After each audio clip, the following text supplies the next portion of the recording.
And after that media chat, I'm more scared for Nigeria. President Tinubu fell my hand 100%. Not a total grasp of the issues. Hello everyone, welcome back and thank you so much for stopping by. Compliment of the season to you all. So my people, finally, Rufai has reacted to Tinubu's media chat yesterday. So after that media chat yesterday, I weep for Nigerians, honestly, because I come to conclusion that there is no hope for Nigerians. The suffer and also hardship Nigerians are going through right now continues, because it seems that Tinubu was not bothered about what is happening in Nigeria. Like, he is very, very far from the reality on ground, honestly. My people, let me allow you guys to listen and hear everything Rufai and the Arise Television team said in this particular video. Right, the first presidential media chat with President Bola Ahmed Tinubu, expertly, I must say, moderated by our very own Dr. Ruben Abati. I know it's not anything new to you, Dr. Abati, but we must always give you your flowers. It's always excellent to see you, taking on that role and doing it in a way that we should learn. All right, Rufai, a few touch points there in the fact that this day newspaper has on the front page of it 8 key takeaways, but of course, there are more than 8 key takeaways. Mixed reactions have followed, but I think one of the things we must say is that good one that the president has finally acceded to speak in, to have a media chat, have a conversation around the state of the nation, the state of the economy. What's your take on this? So, tell Dr. Abati, when you see him, that the president calling him Ruby on media chat has implications. And tell him that he knows how to do the needful. I shall pass the message on. I'm not sure he's here, but just let him know. I shall pass it on. And Merry Christmas to him. Even advance. Ayo, yes, it's a welcome development, but that's a problem in itself. That it took the president 18 months to be able to talk to Nigerians when he had 2 policies that destroyed the prospect of Nigerians. And after that media chat, I'm more scared for Nigeria. President Tinubu fell my hand 100%. Not a total grasp of the issues. He was asked about the subsidy removal. You know what he said? He said there was no way to do it. He forgot that the NNPC paid subsidy up to the start of this year. He forgot that his advisors told him, don't remove subsidy on the very inauguration day. He said it afterwards, but he forgot that. He forgot that they didn't plan for the attendant inflation that was going to come after subsidy removal and the devaluation of the currency. In fact, the question on the devaluation of the currency, he didn't even answer it. He broached over many questions. When he was asked how is he going to bring down inflation, he said agriculture, we are going to improve production. He forgot that a couple of months ago, he told us he's going to cultivate 10 million hectares. What has happened? The other day, as at August, when the harvest period was coming in, that we had some reprieve in agriculture, they said, oh, things were already getting better. Today, food prices at an all-time high again. So he forgot all the things. And he's saying that we're going to give soft agricultural loans and everything. How are you going to do that? We're saying policy statements. That's a policy direction must come from the president. The president is the engine room that permeates what he wants to his followers. That's the ministers. We didn't see a lot of that. They're saying agricultural loans. How are you going to give them? What are you going to do? The import waiver program that you said you were going to select on few companies, it wasn't a success. Nobody could implement that. Till today, we didn't even get to the end of that matter. Then the total economy, you say borrow is not a bad thing. Yes, it's not a bad thing, but have we seen what you're borrowing the money with? Have you seen the borrowed money? Have you seen what you've been able to do it's for with infrastructure. Where's the infrastructure? Only coastal road. Mr. Mai said 15 trillion would do all the pre-existing roads. Has the pre-existing roads been done?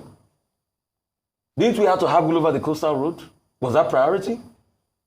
So where's the infrastructure now? Is it the same budget? Last budget cycle that was padded? So where's the infrastructure? Then let's go one step further.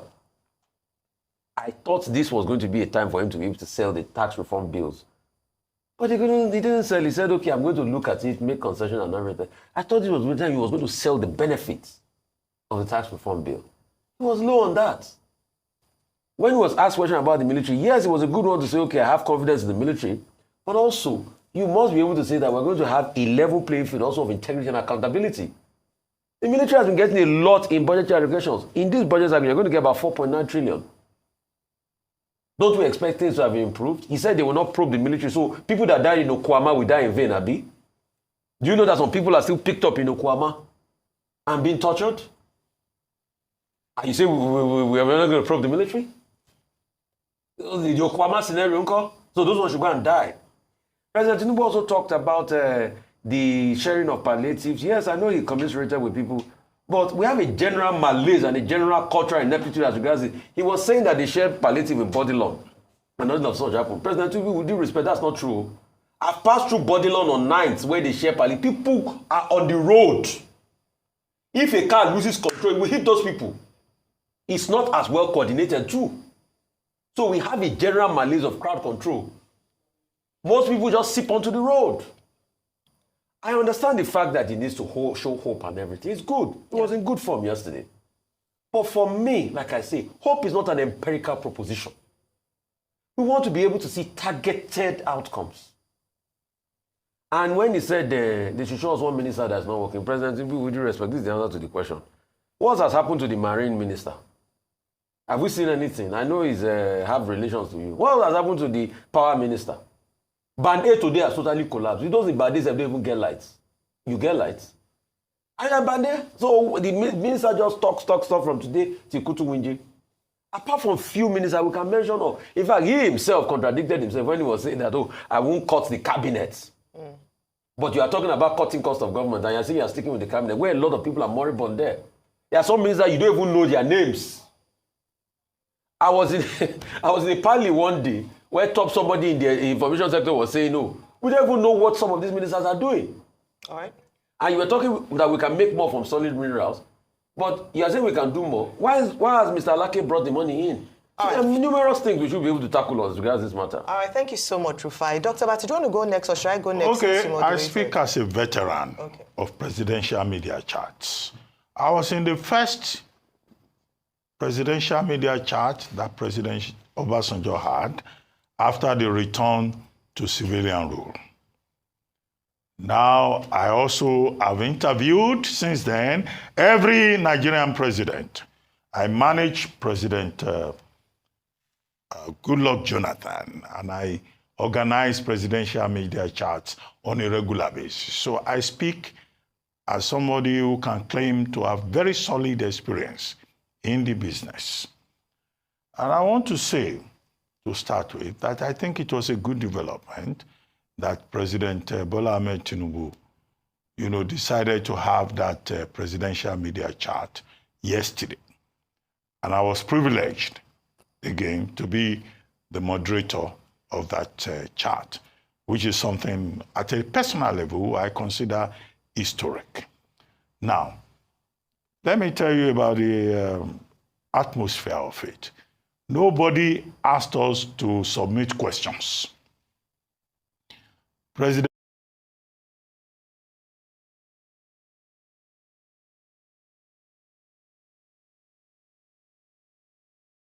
Tinubu did not say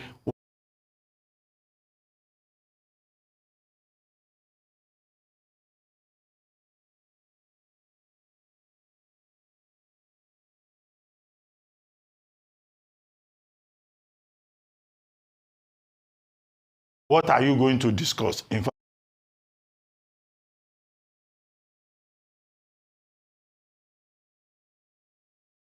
we did not see him.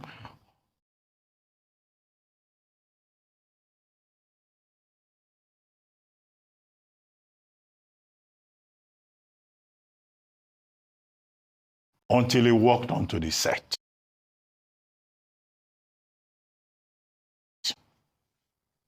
After we have been kept waiting, well, don't let me complain. The president can keep you waiting. You cannot complain. Until he walked onto the set, that was when we asked him questions. And I was impressed with the fact that he was in very good spirits, and he was prepared to take on the encounter, and he was ready to talk to Nigerians. I think, by way of recommendation, as an ancestor in this business, is something that I would like to recommend to his media team, that they should do it more regularly. This is the first one. Let him do it again and again and talk to Nigerians. Now, this particular material has gone out there, and we have interviewed him nobody is complaining because nobody asked us to come and give them any questions or anything. And I stake that on my own integrity. Now, going beyond that, you go to the substance in terms of the details. In the course of the interview, I thought one of the things that stood out, apart from what people have been talking about, is a concern about hunger in the land. I asked the president that, look, people are dying. 65 persons have died this period because they are hungry. Do you promise that it will not be like that next year? I asked him again about food security. And he said, oh, we're bringing 2,000, tractors we have support from Saudi Arabia. I went to Brazil and all of that, and that hunger will no longer be a problem. The footnote I would like to add to that is to say that the president, having said that, the states also have to take a cue from that. Because making sure that Nigerians don't go about saying, Ebim power, we are hungry, and we are dying either in Anambra or at the Federal Capital Territory, the president also needs to have the support of the states. I know Governor Baku of Niger State is committed to agriculture. In Niger State, agriculture, in fact, is the main thing. Governor Bago of Niger State calls himself the farmer governor.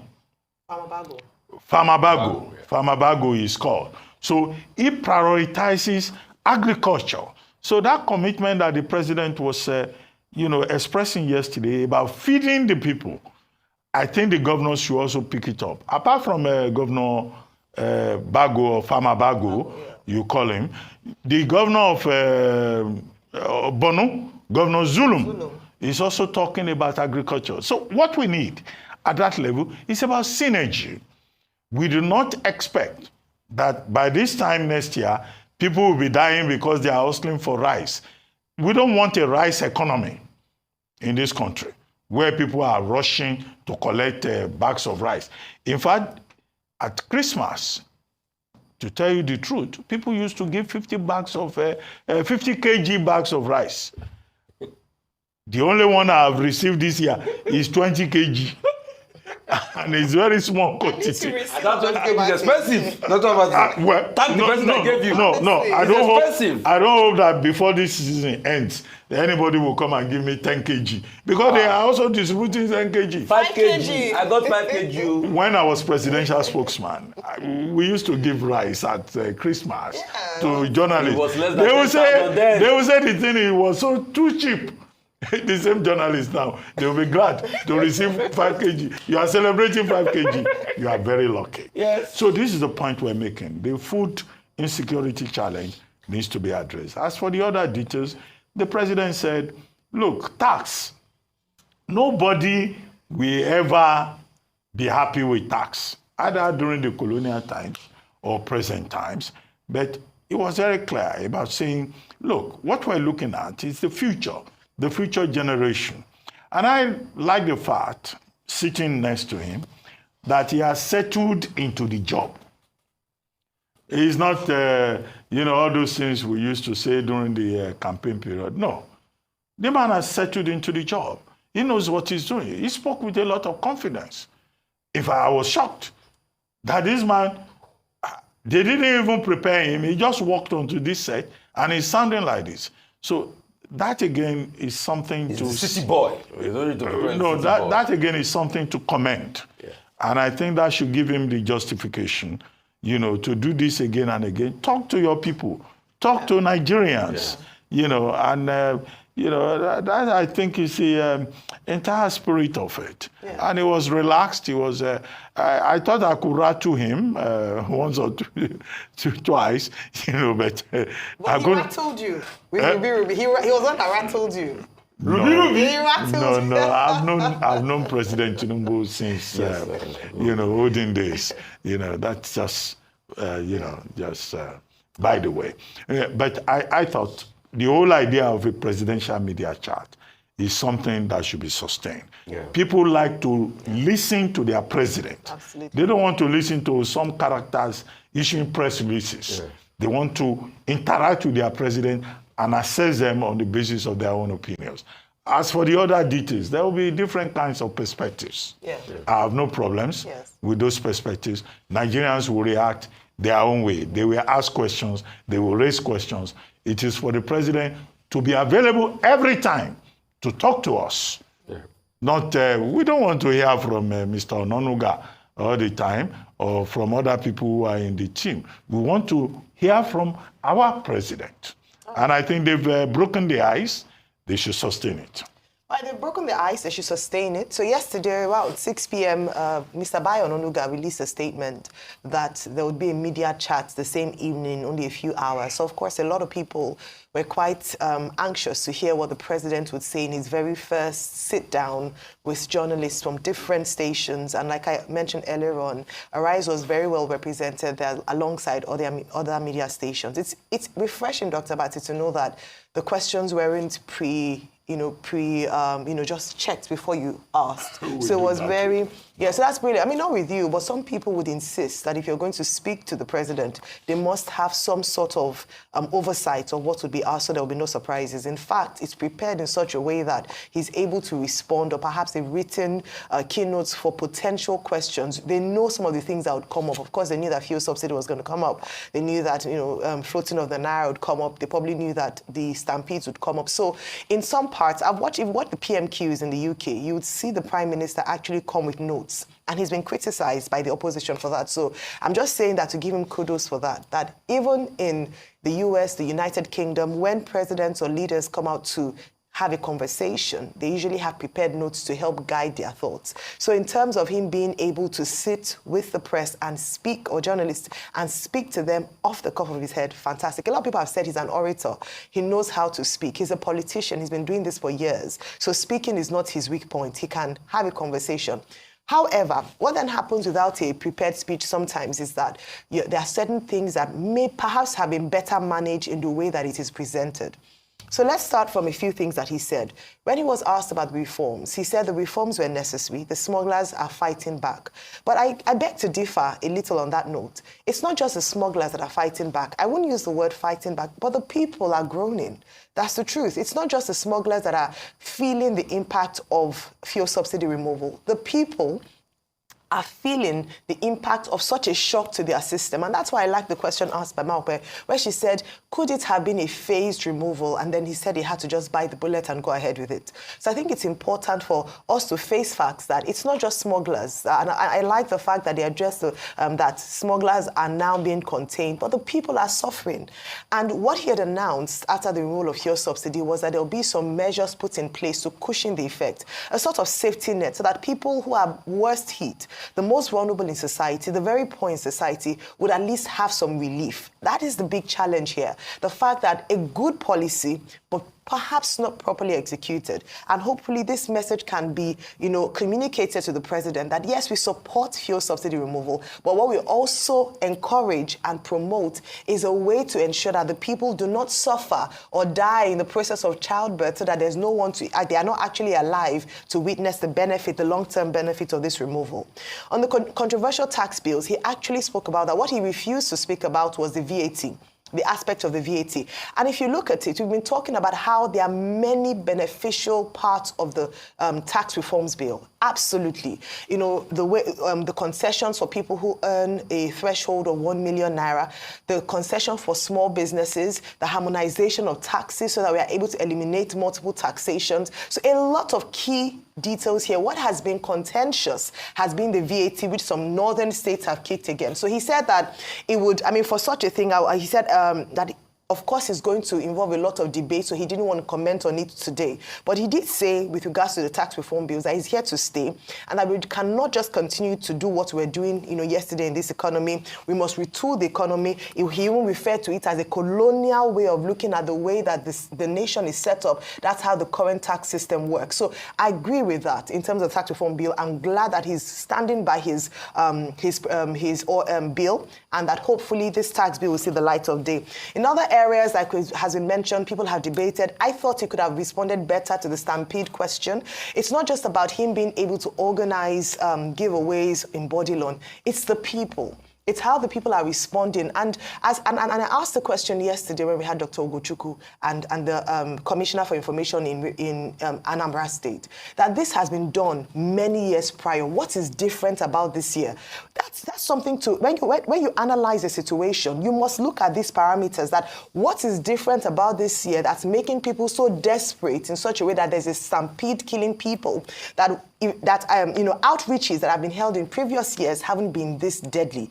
Those are questions to ask, and if we're going to tell ourselves the truth, we must understand that the economic situation of things have actually hampered. So a number of things to talk about. I thought he could have been more sympathetic with the people, not just saying that people must better organize themselves. That's a fact, but it can be better, communicated. All in all, commiserated with the he did at the beginning. Families that loved. Yeah, he did at the beginning. Lost their loved ones. Yeah, you commiserated with him first, and then he responded to you. Yes, he responded to you. But I'm saying when the question was asked to him directly about the stampede, he just said, "Oh, people should better organize themselves." I thought there could have been a more sensitive approach to that response. But all in all has been said. Good first attempt. We're looking for more engagement, more conversations with the president, and hopefully more explanations to some of the policy directions his administration has taken. So my people, that is it. I hope you truly enjoy watching this video. Please don't forget to subscribe if you haven't. Share the video to your friends and family, and also give me a thumbs up so that YouTube will recommend this video to other people to watch. Thank you everyone. I truly appreciate your love and support here on my channel. May Almighty God bless you all. Yes, I'm going to see you guys in my next update. Goodbye for now.